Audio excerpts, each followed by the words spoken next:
আব্বু আম্মু আমি সুইমিং করতে যাচ্ছি।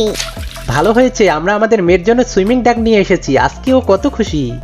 আরে হঠাৎ করে আমাদের মেয়ে কোথায় গেল? নেহা, নেহা আম্মু তুমি কোথায়? মনে হয় পানিতে ডুবে গেছে, কেউ আমার মেয়েকে বাঁচাও।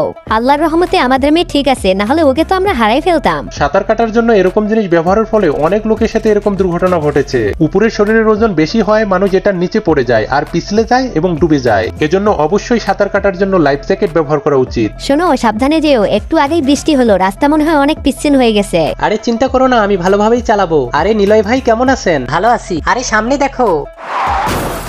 বৃষ্টির কারণে ম্যানহোলের ঢাকনা খুলে দিছে, ওটা আমি দেখতে পাইনি আর পড়ে গেছি। গরমের কারণে আমার অবস্থা শেষ, ঠান্ডা পানি দিয়ে গোসল করে আসি। মা এখনই তুমি গরম থেকে এসেছো, এখনই গোসল করা যাবে না।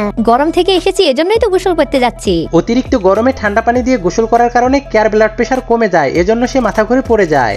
এখন থেকে আমরা সাবধানে চলবো, আমাদের অসাবধানতার জন্য 3টা দুর্ঘটনা ঘটে গেছে।